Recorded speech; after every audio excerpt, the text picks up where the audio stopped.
From the station you count on for local news that matters, this is KARK 4 Today. Good morning, y'all. It's 5 a.m. on a Wednesday.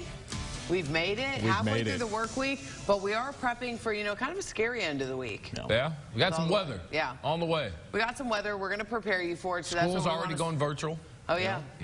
We're not, though. Yeah, we are here for you. We are here for you. And speaking of that, we want to get to our top story where we are talking about weather this morning, because as that winter weather is headed for Arkansas tonight, it's really important to make sure you're prepared. Our Claire Kreitz joining us now live this morning from the American Red Cross to talk about ways you can weather the storm. Hey, Claire, good morning. Hey, good morning, guys. Yeah, I'm here with Executive Director Lori Arnold. Now, let's talk about what you need to do before you head out your front door. Starts with clothing. Absolutely. The first thing you want to do is make sure you've got a lot of warm, layered clothing. So not only do you need to have warm layers underneath, but keep on a good coat, hat, gloves, and even carry a scarf. With the scarf, you can even help cover your mouth, and that will keep the cold air from getting into your lungs. Okay. So what happens if, you don't have some of these things? What can be the consequences of that? So everyone needs to know what the signs of hypothermia and frostbite are. With hypothermia, you might feel dizziness or confusion. With frostbite, you might get numbness or discoloration of your skin. So be aware of those things. And if you start feeling any of those symptoms, be sure to get indoors and get warm quickly. If you think you might have hypothermia, definitely call 911. Absolutely. Now, let's talk about bringing maybe an extra set of clothes. It's important to make sure you have something else if you get wet. That's right, especially if weather is rainy or snowy. Any wet layers are going to reduce the impact of keeping you warm. So have warm layers, warm dry layers, and as your gloves get wet or as your socks and shoes get wet, change those out. If you're going to be out for a long time, definitely bring a change of clothes. Perfect. Now let's talk about pipes. We talk about things you need to do before you leave your front door. What about pipes? That's right. So in extremely cold weather, you're going to want to make sure that you leave your thermostat on in the home at a warmer temperature than you might normally do when you leave the house. It might cause your bill to go up a little bit higher, but that's a lot better than a frozen pipe. You can also leave your faucets dripping just a little bit, and open up any kitchen or cabinet doors. Just make sure that if you've got any harmful chemicals, that you keep that away from your pets. And speaking of pets, if you're going to be outside for a while, make sure all of your pets are back indoors so they're not cold. Oh, yeah, because if we're cold, they're cold. Exactly. All right, well, in the next half hour, we'll talk more about preparations, what you can do for your car, more stuff for your home. But for now, I'll send it back to you guys in the studio. Some great tips. Claire Kreitz live first this morning. Claire, thanks. What are you saying What y'all talking about over there? We're saying good morning. That's what we're saying now. It is 5:30. We're following a lot of weather news this morning, especially with this ice and snow set to hit the natural state here tonight. But there are several ways that you can make sure you're prepared. And of course, we want to help you out with that. Our Claire Kreitz is joining us live this morning with the American Red Cross to talk all about some safety tips you may not know about to make sure that you can stay warm and safe ahead of the storm. Good morning, Claire. Hey, good morning, guys. Yeah, we're talking all about ways to stay safe, and that starts with having an emergency kit in case power goes out. That's right. So you never know if there's going to be a power outage. So before anything happens, before the weather comes in, go ahead and build your kit. So I've got a kit here full of blankets. You might want to put mittens or gloves in there. Put water, bottles of water, and some non-perishable food. Have some flashlights in there so that if the power goes out, you know that all your flashlights are in that one place.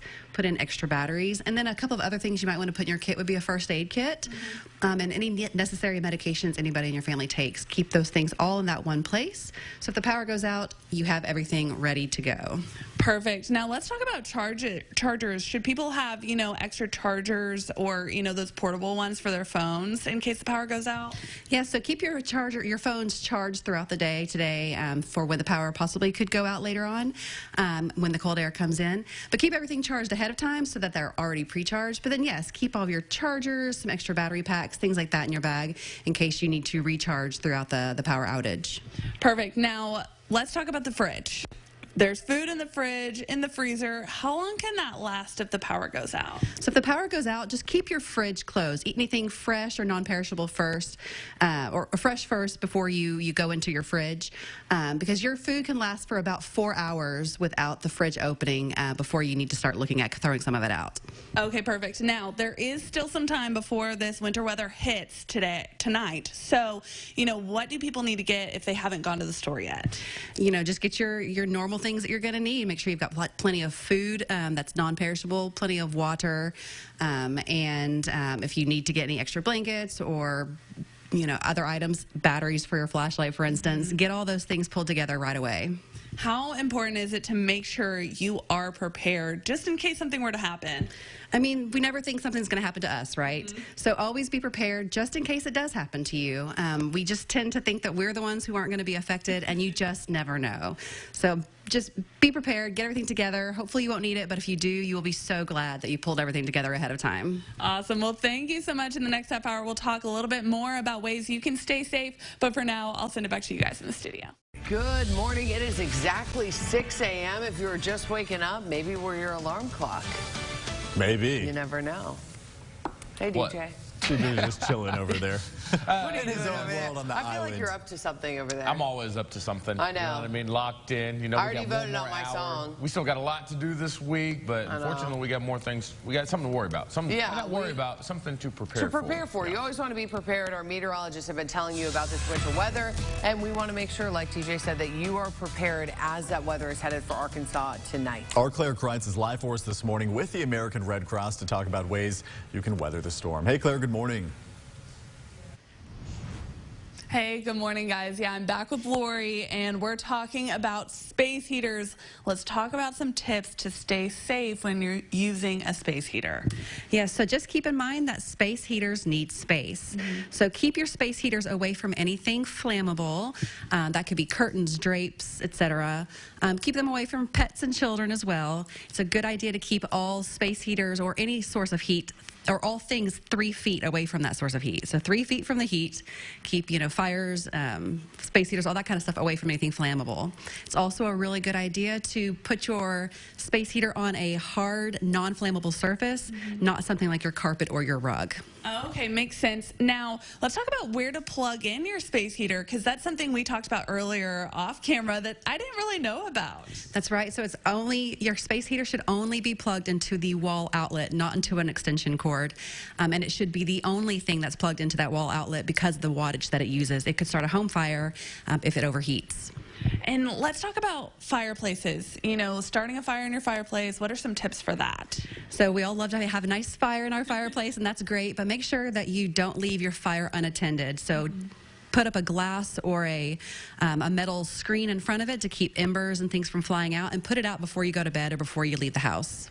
Now, some things that people do that may not be the safest to keep warm during this winter storm is, use their oven as a source of heat. Is that a smart decision? No, never use your oven or your cooking range as a source of heat. First of all, it doesn't work. And second of all, it could cause a lot of carbon monoxide to build up in your home and you wouldn't even notice it. All right, so what is the best way to stay warm during this winter storm? If you can stay indoors, just wear lots of layers, some light, warm, loose-fitting layers. You're gonna feel a lot better doing that than wearing like a big bulky sweater. That way, if you're a little bit warm, you can take a layer off, or if you're a little bit chilled, you can add a layer back on. Perfect. Well, thanks so much. In the next half hour, we'll talk even more about how to stay safe, including what you need in your car. But for now, I'll send it back to you guys in the studio. Some important tips there, Claire Kreitz. Thanks so much. Good morning, everybody. Thanks for waking up with us here at this 6:30 hour. Really is crazy. Pat's saying it's mild out. You walk outside and you're like, there's no way we're about to brace for ice and snow, but it is coming. I was like, I can't believe it, but I feel like that's the way Arkansas weather works. You get excited because it's warm, and it says no. Yeah. That's Not exactly today. what it says. It says no, not today. We're coming in hot. Well, speaking of that ice and snow, it is set to hit the natural state tonight, and there are several ways you can make sure you're prepared. Yeah, Claire Kreitz is joining us live this morning with the American Red Cross to talk all about those tips for staying safe and, of course, staying warm during the storm. Good morning, Claire. Yeah, good morning, guys. I'm back with Lori. Now, we're advising not to get out on the roads if you don't have to when that ice does come. But if you do have to, there's some things you need in your car. Yeah, so of course, the first thing you want to think about is making sure you've got plenty of blankets, extra coats, extra gloves, things like that. I also encourage people to bring their emergency kit with them. You just never know if you're going to need something on the way out to wherever you are. And another really important tip is to keep your gas tank full. So this will keep your fuel line from freezing, and it'll also help if you run into any unexpected traffic issues or detours, or if you have to stop for any significant amount of time. You don't want to have to run out of gas. So keep your tank full. Yeah, and so you also have something else in there, a nice little ice scraper. Yep, keep an ice scraper in your car. Also keep a small broom, and a fun little tip is keep some sand or some cat litter in your car for traction in case you do get stuck on some ice. Yeah, absolutely. You know, if a lot of people do get out on the roads, it can take some time for emergency responders to get out to you. What are your biggest tips if, you know, you're stranded somewhere? If you're stranded somewhere, that's where these extra blankets and coats and your emergency kit are really going to come in handy. Again, keep your phones charged so that you can call for emergency services if you need it. Stay in the car, stay as warm as you possibly can. Keep everybody in the car covered in blankets and hats and things like that so that you can stay warm as possible. Awesome. Well, thank you so much. Some great tips. Again, stay weather aware as we go into tonight. But for now, I'll send it back to you guys in the studio. Thanks so much.